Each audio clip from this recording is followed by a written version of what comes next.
오늘 주신 말씀을 통해서 내가 약한 그때라는 제목으로 말씀을 상고하고자 합니다. 먼저 말씀을 전하기 전에 우리 기독교의 진리를 다시 한번 여러분들에게 정리해 드리려고 합니다. 우리가 신앙 고백을 사도행전을 늘 고백합니다. 사도신경을 고백합니다. 사도신경은 처음에 천지창조의 하나님, 전능하사 천지를 만드신 하나님 아버지를 내가 믿사오며, 그런데 우리 기독교 신앙은 하나님은 창조의 주인이십니다.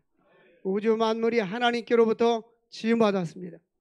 우리한 신앙 고백이 있어야 신앙이 성장하고 하나님을 의존하게 하게 됩니다. 우주 만물은 하나님께서 태초에 아무것도 없는 상황에서 무에서 유로 창조하신 창조주 하나님. 전도 12장 1절에 보니까 너는 청년일 때 곤고한 날이 이르기 전 나는 아무 낙이 없다고 해가 가깝기 전에 너의 창조자 여호와를 기억하라. 창조주를 기억하는 것입니다. 성부 하나님은 창조주 하나님입니다. 그의 아들 예수 그리스도, 죄인된 인간을 구원하기 위해서 예수님은 신성으로 계시다가 이제 그분이 동정녀 마리아를 통해서 이 땅에 오셨습니다. 그래서 예수 그리스도는 이 땅에 하나님이시면서 사람의 몸을 입고 이 땅에 오셨어요. 이것을 신성과 인성을 가졌기 때문에 이성 일인격이라고 합니다. 그분이 우리 죄를 위해서 십자가에서 죽으시고 3일 만에 다시 부활하셨습니다. 하늘로 승천하시고 이제 다시 심판의 주로 이 땅에 재림하실 것입니다. 그래서 예수 그리스도를 믿는 자는 구원이 있고 영생이 있습니다. 그다음에 성령님은 우리들로 하여금 예수님을 믿게 하시고 깨닫게 하시고 우리에게 구원의 역사를 적용해 가시는 것입니다. 성령의 역사로 예수님 재림하는 그날에 예수님이 부활하신 것처럼 성도들에게도 부활의 영광의 축복이 있는 것입니다. 그러므로 이 기독교는 단지 이 땅에서 종교 생활을 위해서 신앙생활하는 것이 아니라 영생의 종교입니다. 구원의 종교입니다. 예수 안에 생명이 있고 예수 안에 구원이 있는 것입니다. 우리 인간은 하나님께서 모든 피조물 중에 인간만이 유일하게 하나님의 형상대로 지음받았습니다. 그리고 인간에게만 영혼이 있어요. 전도서에 보니까 짐승들이 호는 땅으로 가고 짐승들이 죽으면 끝입니다. 사람은 영혼이 이제 그 영혼이 천국으로 가든지 지옥으로 가든지 한번 창조된 영혼은 영원히 지속됩니다. 그래서 영혼 불멸설이라고 하는데요. 누구에게나 다 영혼이 있는 것입니다. 사람이 숨이 멈추는 순간에 우리 영혼은 우리 몸에서 떠나가게 되는 것입니다. 우리는 육체적인 관리도 중요하지만 우리는 나의 내면은 영적인 관리도 중요한 것입니다. 그러므로 사도행전 16장 31절에 주 예수를 믿으라 그리하면 너와 네 집이 구원을 얻으리라. 사랑하는 성도 여러분들, 제가 최근에 기독교에 관련된 그 통계 여러 신문을 보니까 기독교인들 가운데 약 30-40%가 천국과 지옥 예수 그리스도에 대한 확신이 없고 종교 생활하고 교회를 다니는 이유가 무엇이냐? 그래서 단지 윤리적으로 도덕적으로 아니면 마음의 평안을 얻기 위해서 종교 생활하는 사람이 있다라고 나왔어요. 아마 우리 교회는 그렇지 않을 거라고 믿습니다. 여러분들, 우리가 예수 믿는 이유는 예수는 나의 구세주시고 나의 구원자 되시고 그의 안에 예수 안에 영생이 있고 생명이 있기 때문에 예수를 믿는 것입니다. CCC 대학교 교재, 대학생 교재 보면 맨 서론에 이런 말이 있습니다. 당신은 이 세상에 가장 위대한 선생님이 누구라고 생각합니까? 소크라테스, 모하메드, 선지자 누구라고 생각합니까? 이 세상에 인류의 가장 유일한 선생님은 바로 예수 그리스도이십니다. 예수 그리스도는 역사의 중심이 있어서 예수가 탄생하기 전에 비포 크라이스트, BC라고 합니다. 비포. 이 BC는 예수가 탄생하기 전 비포를 쳤다 그랬다는 겁니다. 그 다음에 주, 예수님 탄생 이유를 안노 도미니, 라틴어로 예수 탄생 이유를 이야기합니다. 모든 인류의 역사는 예수 그리스도가 그 중심이 있는 것입니다. 예수님을 확실히 만난 사람과 만나지 않은 사람은 삶이 다르고 비전이 다르고 인생에 사는 모습이 다른 것입니다. 우리가 힘든 일을 만날 때 어떤 상황을 보는 관점은 사람마다 다릅니다. 어떤 사람은 딱 보고 이건 안 돼, 힘들어 이렇게 단정을 하는 사람이 있어요. 저는 언제나 그렇게 생각하지 않고 늘 그럽니다. 대안이 뭡니까? 그럼에도 불구하고 어렵고 힘들지만 대안이 무엇입니까? 라고 묻습니다. 그런데 성경은 우리에게 뭐라고 말합니까? 하늘이 땅보다 높은 것 같이 내 생각은 너희 생각과 다르다. 하나님의 생각과 인간의 생각은 차이가 있는 것입니다. 하나님의 능력은 인간의 나약함을 통해서 역사하십니다. 하나님께 쓰임받는 사람들은 가치 있는 삶을 살게 되는 것입니다. 하나님께서 사람을 사용할 때 기준은 뭡니까? 우리 사람들은 그 사람을 사용할 때에 어떤 학력이나 경력이나 어떤 재능이나 여러 가지 그러한 경험이나 이런 것을 보고 그 사람을 사용합니다. 근데 또 외모를 봅니다. 사무엘상 16장 7절 보니까 하나님께서 사무엘 선지자에게 사울 왕이 하나님 말씀을 불순종하니까 이 왕을 폐위하시고 그 다음 왕을 세울 때 이렇게 말합니다. 그 용모와 키를 보지 마라. 외모를 보지 마라. 내가 이미 그를 버렸노라. 하나님께 버림받은 사람들은 외모와 학력과 사회적인 지위와 관계없이 그 사람은 하나님께 유익하지 못합니다. 내가 보는 것은 사람과 같지 않다. 사람들은 외모를 봅니다. 그 사람의 어떤 프로필을 봅니다. 그러나 사람은 외모를 보거니와 나 여호와는 뭐를 보시느니라? 중심을 보시느니라. 하나님 우리가 어떤 사람인지 우리의 존재와 우리의 인격과 우리의 신앙과 우리의 내면을 본다는 것입니다. 여러분들이 어떤 사람과 가까이 지나다 보면 오랜 시간이 지나다 보면 그 사람이 어떤 사람인지 그 사람의 인격과 내면을 보게 되는 것입니다. 우리 하나님은 철저하게 우리의 중심을 보시는 것입니다. 그래서 하나님은 다윗을 만났을 때에 이세들 다윗을 만나니 내 마음에 합한 사람이라. 우리 모두 다 하나님 앞에 합한 사람이라고 인정받을 수 있기를 원합니다. 그래서 주님께 인정받는 사람, 하나님과 잠언 3장에 보니까 진리의 말씀 따라 사는 자들에게는 하나님과 사람 앞에 은총과 귀중히 여김을 받게 되리라. 또 사도행전 6장에도 보면 하나님께서 초대교회에 안수집사들을 세울 때에 성령과 지혜가 충만하여 칭찬 듣는 사람을 택하라 했습니다. 우리 그리스도인들은 하나님 마음에 합한 사람, 주변 사람에게 인정받는 사람이 될 수 있기를 원합니다. 그래서 말과 행실과 믿음과 정절에 대해서 믿는 자에게 본이 되어야 하는 것입니다. 우리 하나님은 외모를 보시지 않습니다. 그리고 사람을 중심을 보시는 것입니다. 하나님은 사람을 선택해서 사용하실 때에 오히려 그 사람의 나약함과 연약함을 통해서 사용하십니다. 이 말이 무슨 말이냐면 하나님은 고린도전서 1장 26절과 28절에 보면 하나님께서 택하심을 봐라. 하나님께서 어떤 사람을 택했는가? 육체를 따라 지혜 있는 자가 많지 않고 능한 자가 많지 않도다. 또한 문물 좋은 자가 많지 않도다. 하나님께서 선택해 가지고 하나님이 쓰는 일꾼들 보면요, 그 지혜로운 자나 능한 자나 학벌이 좋은 자들이 많지 않더라는 거예요. 왜냐하면 이런 사람들만 하나님이 골랐으면 내가 그래도 공부를 많이 했으니까, 내가 지혜를 쓰니까, 내가 어떤 재력이 있으니까 내가 하나님 앞에 쓰임받지 하고 하나님의 영광을 나타내지 않냐고 자기를 나타내게 되기 때문에 하나님은 그런 사람들보다도 어떤 사람을 들어서 쓰시느냐? 하나님께서 세상의 미련한 것들을 택하사 지혜 있는 자들을 뭐하고? 부끄럽게 하시고. 할렐루야. 그리고 하나님께서 세상의 약한 것들을 택하사 강한 것들을 부끄럽게 하려 하심이라. 그러니까 하나님께서 이렇게 볼 때에 하나님이 쓰시는 사람들은 우리의 생각을 초월하시는 것입니다. 그 이유는 무엇일까요? 고린도서 1장 29절에 보니까 이는 아무 육체라도 하나님 앞에서 자기를 뭐하게 함이라? 자랑하지 못하게 함이라. 우리 인간 자랑할 건 아무것도 없어요.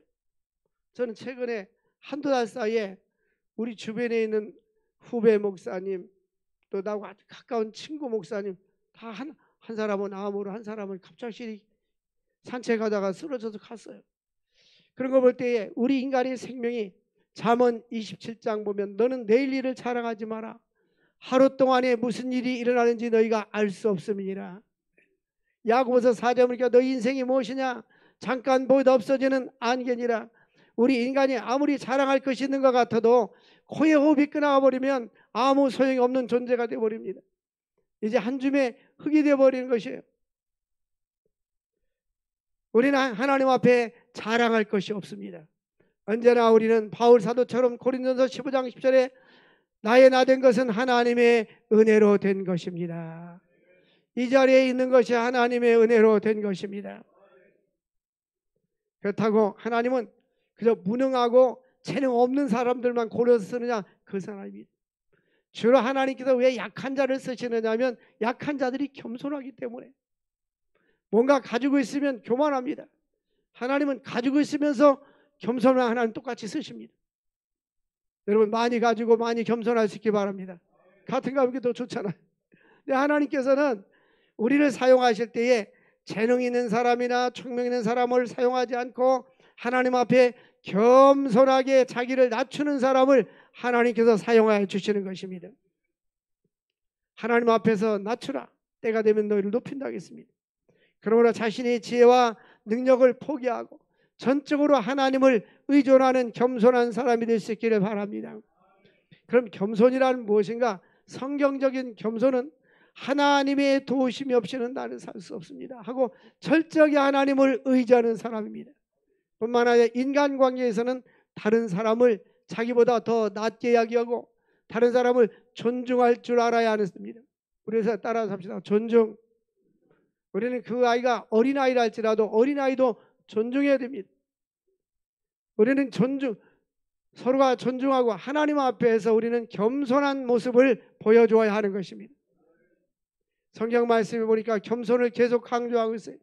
물이 낮은 곳에 고이듯이 하나님의 은혜는 낮은 곳에 고인다. 앤드류 머레이는 겸손한들 말하면서 하나님의 은혜는 겸손한 자에게 머무는 것입니다.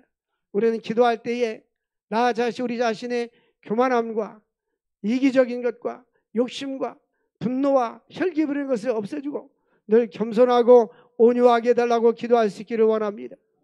예수님의 탁월한 상품은 수고하고 무거운 짐진 자들아 다 내게로 오라. 내가 너희를 쉬게 하리라. 나는 마음이 온유하고 겸손하니 나의 멍에를 메고 내게 배우라. 우리가 예수님께 배울 것은 바로 온유하고 겸손입니다. 여러분 삶 속에서 온유하고 겸손한 모습이 향기처럼 꽃에서 풍기는 향기처럼 풍겨날 수 있기를 주의 이름으로 축원합니다. 바울은 고린도 교회 교인들을 향하여 당신들은 예수 그리스도의 향기라고 말했습니다. 여러분 이게 어떤 향기가 나타납니까? 악취가 나서는 안 됩니다. 우리는 예수 그리스도의 향기가 나타나야 됩니다. 향기 있는 곳에는 꿀벌이 모입니다. 악취가 나는 곳은 파리가 모이게 되었어요. 여러분 삶 속에 예수 향기가 나타나야 됩니다. 예수 믿는 사람들은 말과 행실과 모든 삶에서 예수 그리스도의 향기가 나타나야 하는 것입니다. 예수 믿기 전과 믿고 난 후에는 변화가 있어야 되는데 이것은 영적인 변화. 우리는 구원의 확신에 대한 변화도 있어야 됩니다. 그래야 생활에서도 나의 삶이 내가 과거에는 말하는 것과 생각하는 것이 어린아이와 같다가 이제는 장성한 사람이 되어서는 어린아이의 일을 버려놓으라. 이제는 장성한 사람들의 인격으로 변화가 되어야 하는 것입니다. 그리스도 안에서 우리가 장성한 그리스도인 될 수 있기를 원합니다. 바울은 빌립보서 3장 8절에 보니까 바울은 가말리엘 문화생입니다. 지금으로 보면 하버드 대학 출신이 아주 지성과 영성을 갖춘 사람입니다. 구약 히브리어를 능통하고 신약의 헬라어를 능통했습니다. 철학 사상도 그는 어떤 면에든지 타의 추종을 불허한 사람이었습니다. 예수 믿는 사람들이 그는 박해 있어요. 유대인이라서 예수 믿으면 무슨 구원이 있다고 하냐면서 계속 예수 믿는 사람 박해하고 다녔습니다. 어느 날 부활하신 주님이 바울에게 나타났습니다. 사울아 사울아 얘 누구십니까? 나는 내가 핍박하는 예수다 할 때 그가 고꾸라졌어요. 3일 동안 눈이 멀어서 보지 못할 때 아나니아에게 가서 안수하라오니까 그가 눈이 떠져서 보게 됐습니다. 예수를 만난 이후에는 그로부터 그의 삶이 180도 변화돼서 예수를 핍박하는 사람이 예수를 증거하는 사람으로 변화가 된 것입니다. 과거에는 자기 자랑거리가 많았어요. 성경 보니까 바울이 너도 자랑할 거냐? 나도 자랑할 것이다. 나는 베냐민 지파요 히브리 사람이요 로마의 시민권을 가진 사람이다 하면서 자기를 당당하게 내세웠습니다. 그런데 이제는 빌립보서 3장 8절 우리 한번 같이 읽어볼까요? 빌립보서 시작. 모든 것을 해로 여김은 내 주 그리스도 예수를 아는 지식이 가장 고상하기 때문이다. 내가 그를 위하여 모든 것을 잃어버리고 배설물로 여김은 그리스도를 얻고. 아멘. 바울은 모든 것이 과거에 나에게 유익했던 자랑거리는 다 해로 여긴 것은 왜냐하면 예수 그리스도를 아는 지식이 나에게 가장 고상하다. 여러분, 예수를 아는 지식으로 충만할 수 있기를 바랍니다. 이 세상 많은 지식을 가지고 있다 할지라도 예수를 모르면 진정한 지식이 없는 것입니다. 그러나 예수를 아는 지식은 우리에게 영생을 주시고 구원의 축복을 주시고 영원한 새하늘과 새 땅이 예수님을 통해서 우리에게 주어지기 때문인 것입니다. 내가 그를 위하여 모든 것을 잃어버리고, 바울은 예수 그리스도로 해서 모든 걸 다 잃어버리고 배설물처럼 여겼다는 것입니다. 우리의 삶이 예수를 믿으면 삶의 변화가 와야 됩니다. 생각의 변화가 와야 되고 우리의 신앙생활이 변화가 와야 되는 것입니다. 그래서 하나님께서는 인격적으로 이렇게 만날 때 하나님을 만난 사람들은 변화가 일어나게 되는 것입니다. 하나님은 사람을 사용하실 때 어떻게 쓰시느냐? 출애굽기 36장 2절에 보니까 하나님께서 먼저 택하시고 부르십니다. 올리압과 부사리를 부르셨어요. 그리고 그들에게 지혜로운 마음과 총명을 부어주십니다. 하나님의 마음이 지혜로운 사람, 그 마음이 여호와께로부터 지혜를 얻고 와서, 여기 보니까 지혜가 자기에 생겨난 것이 아니라 하나님께서 지혜를 주어서 하나님께로부터 지혜를 얻고 온 사람입니다. 그를 하려고 마음에 원하는 사람을 불렀더라. 하나님은 지혜를 할 때 자원하는 사람을 부르시는 것입니다. 여러분, 하나님 앞에 지혜를 달라고 기도하십시오. 지혜가 제일이라고 성경 잠언에서 지혜는 진주보다 귀하다. 여러분, 지혜로운 인생을 살아갈 수 있기를 원합니다. 어리석은 사람은 그 마음에 이르기를 하나님이 없다는도다. 하나님이 없이 사는 사람들은 어리석은 사람입니다. 잠언 1장 7절 보니까 여호와를 경외하는 것이 지식의 보다 근본이다. 하나님을 경외하는 지식을 소유할 수 있기를 원합니다. 그러므로 사도행전 6장 3절에 보면 초대교회 집사는 성령과 지혜가 충만하여 칭찬 듣는 사람. 여러분, 주일 하려면 성령도 충만해야 되고 지혜도 충만해야 됩니다. 성령과 지혜가 충만할 수 있기를 바랍니다. 솔로몬이 1,000번제를 드렸을 때 하나님이 솔로몬에게 묻습니다. 솔로몬아, 내가 너에게 무엇을 줄고 너는 구하라. 솔로몬은 부와 또 영광을 구하지 않냐고, 나에게 지혜를 줘서 백성들을 잘 다스리게 하옵소서 할 때 내가 구한 것이 내 마음에 맞는도다 하면서 내가 너에게 지혜뿐만 아니라 지혜뿐만 내가 구하지 않은 부귀와 영광도 내게 주노니 너의 전에도 너와 같은 자가 없을 것이요 너의 후에도 너와 같은 자가 없을 것이니라. 솔로몬이 얼마나 지혜로운지 스바 여왕이 금은보화를 수레에다 싣고 와서 솔로몬에게 찾아왔어요. 솔로몬이 얼마나 지혜로운지 솔로몬하고 대화해 보니까 그가 뭐라고 말하냐면, 지금까지 내가 이렇게 지혜로운 사람을 만나보지 못했다. 동방의 모든 사람보다 더 지혜롭다라고 말합니다. 여러분을 만난 사람들마다 그분 참 지혜롭다, 그 인정받을 수 있기 바랍니다. 자신 없는 사람이 12명 있어 지금. 지혜로운 사람, 여러분 입술에서 지혜로운 말이 나가야 되는 거예요. 덕이 되고 은혜가 되고 유익되는 말이 나갈 수 있기를 바랍니다. 네? 그래서 사람들이, 주변 나라 국가 사람들이, 국가의 왕들이 솔로몬의 지혜를 얻으려고 왔어요. 솔로몬이 얼마나 지혜로운가, 많은 지혜가 있지만 여러분, 솔로몬의 재판 있잖아요. 성경에 나와 있는 거예요. 하나의 샘플을 보여줍니다. 두 창녀가 비슷한 시기에 애를 낳는데 한 아이가 같은 방에 사용하고 있는데 죽었어요. 낳은 30아이를 가지고 서로가, 엄마가 서로가 우리 아이라고 하니까 솔로몬에게 왔어요. 솔로몬이 재판하는데 솔로몬이 다 변론을 듣고 나서 큰 장칼을 가져와라.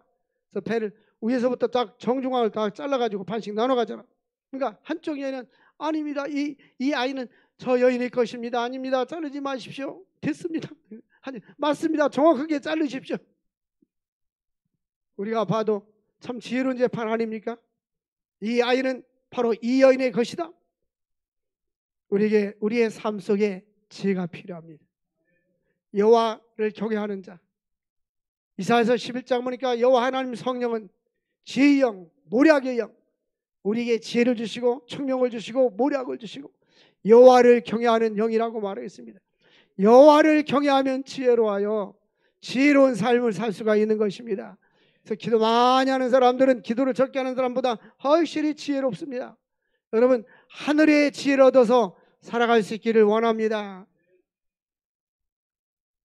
그래서 바울은 내가 그리스도에서 고린도서 12장 10절 보면 약한 것들과 능력과 궁핍과 박해와 권고를 기뻐하노니 이는 내가 약한 그때에 뭐하다?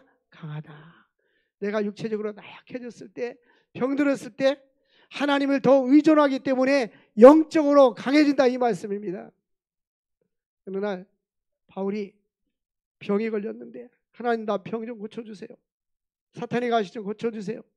근데 바울이 어떤 병인지 성경에 나와 있질 않아요. 성경학자들은 안질병 아니면 간질병일 거라고 추측합니다.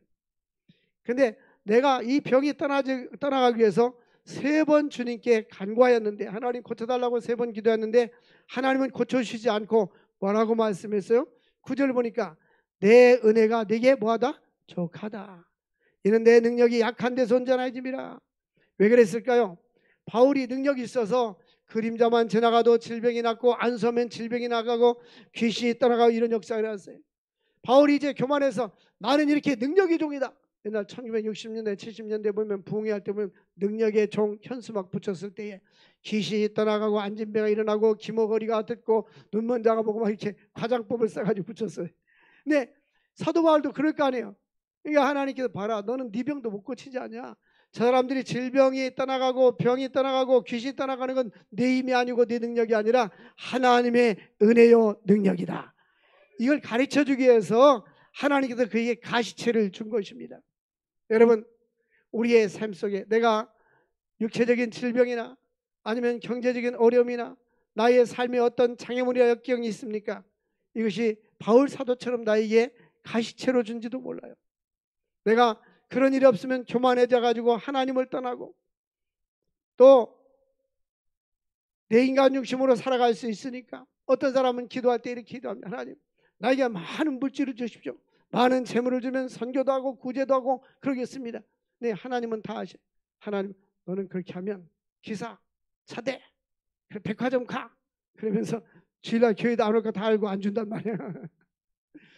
우리는 내 생각에는 이렇게 해주셨으면 좋겠다는 생각하지만 하나님의 생각은 인간의 생각과 다르기 때문에 우리의 과거도 알고 현재도 알고 미래도 알고 우리 인간의 기본은 뿌리는 교만입니다.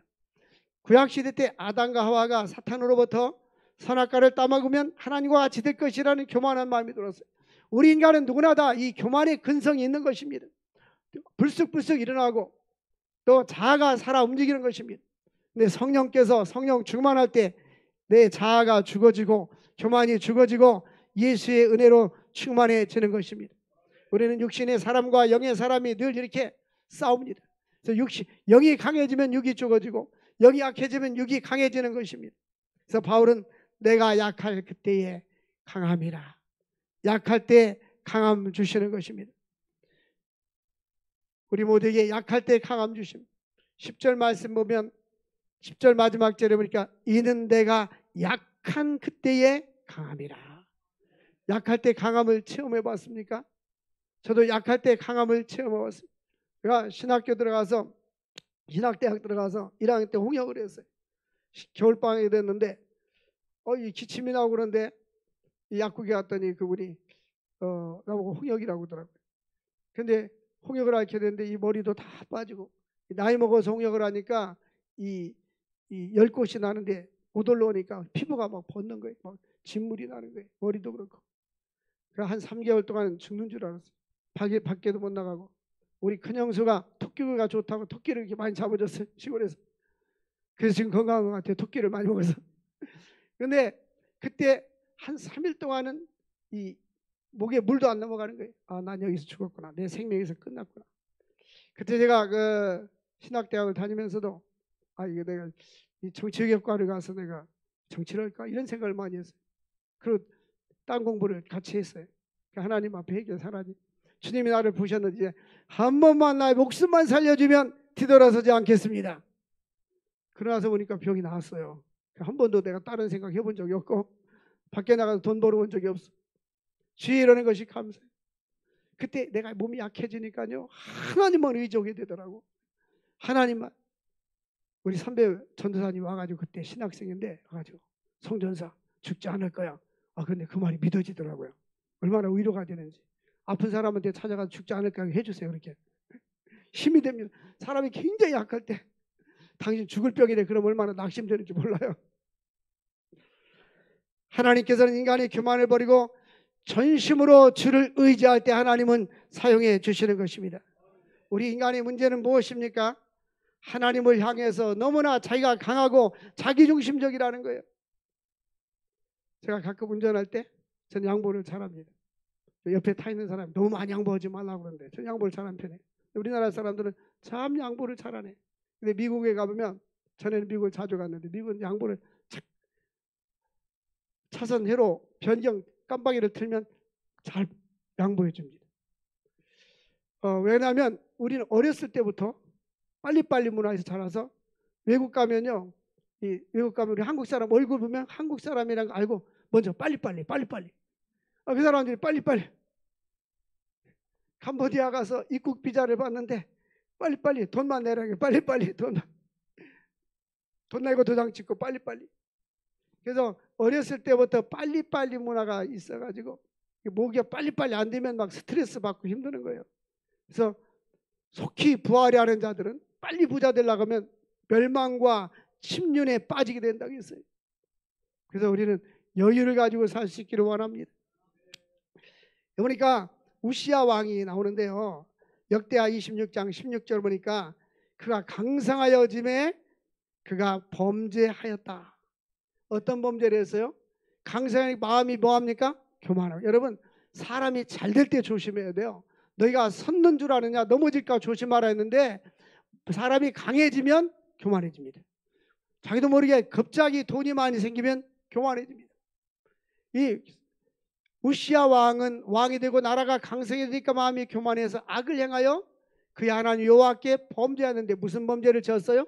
여호와의 성전에 들어가서 제사장들만 분향하는데 향단에 가서 분향을 했어요.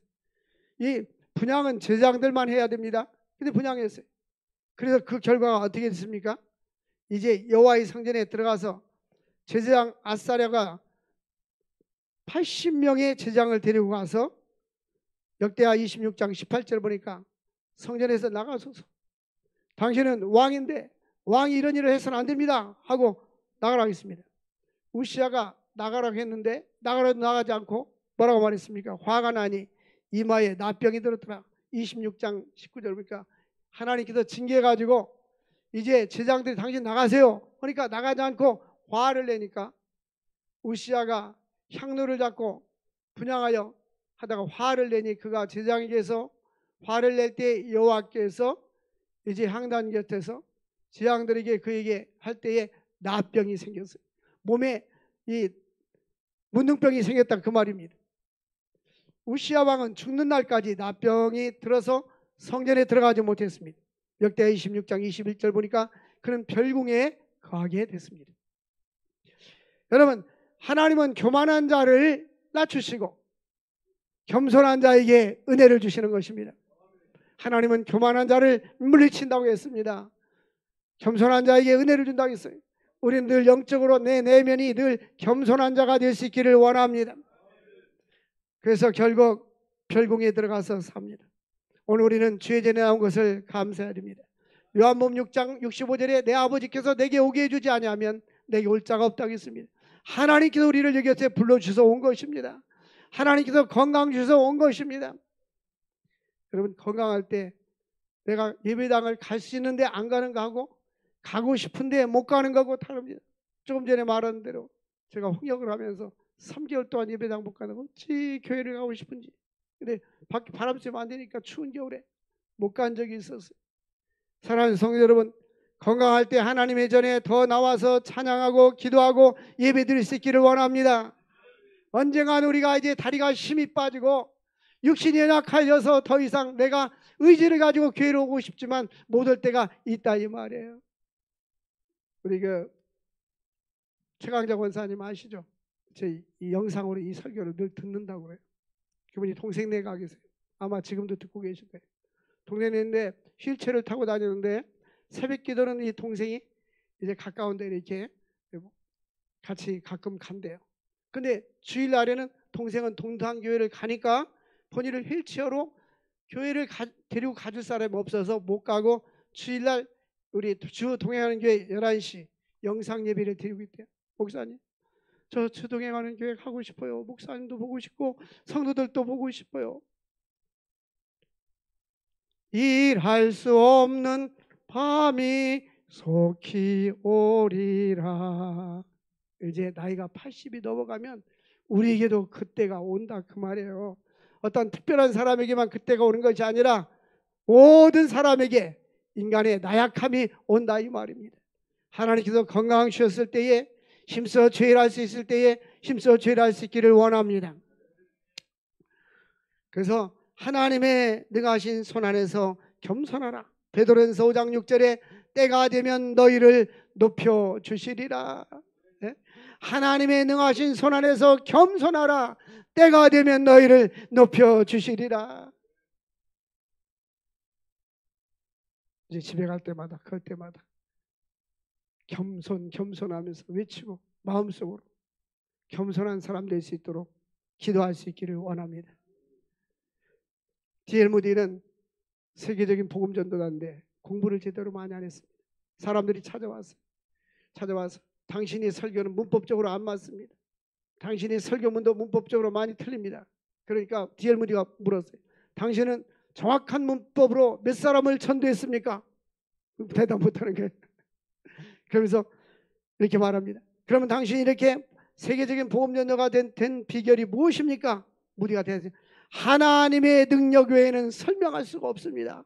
여러분, 오늘 나의 나된 것도 하나님의 은혜고 내가 살아있는 것도 하나님의 은혜고, 한 5일 전에 우리 아주 신실한 친구인데 갑자기 사망했다고 와서 갔었어요. 갔더니 두 친구가 산책을 나갔다가 좀 걸었는데 갑자기 하더니 쓰러졌는데 119 실어 갔는데 벌써 세상 떠난 거예요. 호흡이 멈춰버린 거예요. 2주 전에 종합검진을 받았는데 아무 이상이 없다고 했대요. 그래서 너는 내일 일을 자랑하지 마라. 하루 동안에 무슨 일이 일어나는지 너희는 알 수 없습니다. 우리는 10년 후, 20년, 30년 후 계획을 세우지만 생명은 하나님의 손에 달려있는 것입니다. 하나님을 잘 섬기고 믿음으로 살아갈 수 있기를 원합니다. 기드온 용사가 300명이 미디안 군대와 전쟁을 했어요.